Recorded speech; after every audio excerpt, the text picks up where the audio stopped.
Hello डिवीनो परिवार, मेरा नाम दीपक तलवार है। मैं इस डिवीनो में 2022 से हूँ और इस डिवीनो को मैंने 2022 से बहुत ही बारीकी से देखा है। आज मैं यहाँ पर इसलिए हूँ क्योंकि हम लोगों ने कैंडिडेट्स का एनालिसिस करा, सभी कैंडिडेट्स का, और कैंडिडेट्स के एनालिसिस के बाद में हम लोगों ने देखा कि कैंडिडेट कैसा चुनना चाहिए। तो पहली चीज़ जो मुझे समझ आई, मुझे ये समझ आया कि कैंडिडेट के काम करने से ज़्यादा होता है कि कैंडिडेट के अंदर काम करवाने की कैपेबिलिटी का होना, और ये कैपेबिलिटी हमें मिली टीम संकल्प के कैंडिडेट्स में। मैं बहुत सारे लोगों के बारे में तो नहीं बता सकता क्योंकि एक छोटा ही वीडियो बनाना है हमें, लेकिन जैसे हमने देखा कि अवनीश जी के बारे में जो भी बिल्डर के साथ में मीटिंग्स हुई उसमें अवनीश जी का एक अच्छा रोल रहा, जिसमें हमने देखा कि उन्होंने बिल्डर से लॉजिकल बात की लीगल इश्यूज़ को लेके। तो मुझे लगता है कि अगर अवनीश जी यहाँ पे होते हैं तो उनका एक अच्छा रोल रहने वाला है हैंडओवर को लेके।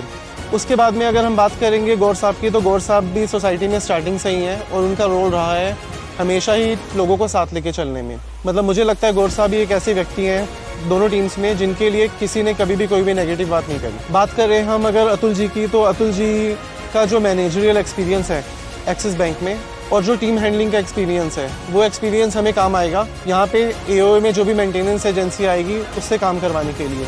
क्योंकि मुझे लगता है आज भी कि काम करने से ज़्यादा इंपॉर्टेंट है काम करवा पाना। क्योंकि अगर आप जितना मर्जी आप मेहनती हो, आप 2 लोगों से ज़्यादा का काम नहीं कर सकते, लेकिन अगर आप चाहो तो 20 लोगों से या 100 लोगों से भी काम करवा सकते हो, और यही होता है मैनेजर का एक्सपीरियंस। रघु भाई को हमने देखा तो रघु भाई का जो सबसे स्ट्रॉन्ग पॉइंट हमें नज़र आया, वो हमें नज़र आया उनके लिंक्स, जो कि बहुत ही ज़रूरी होते हैं किसी भी एओए में। क्योंकि जब भी हम एओए बनेगी तो 10 लोगों से काम करवाने पड़ेंगे। अब उसके अंदर कॉरपोरेशन भी हो सकता है, अथॉरिटी भी हो सकती है, एनजीटी हो सकता है हमारा।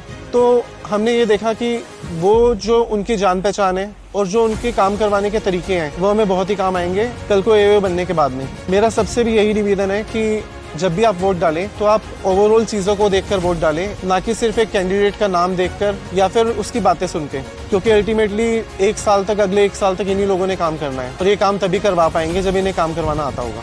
Thank you.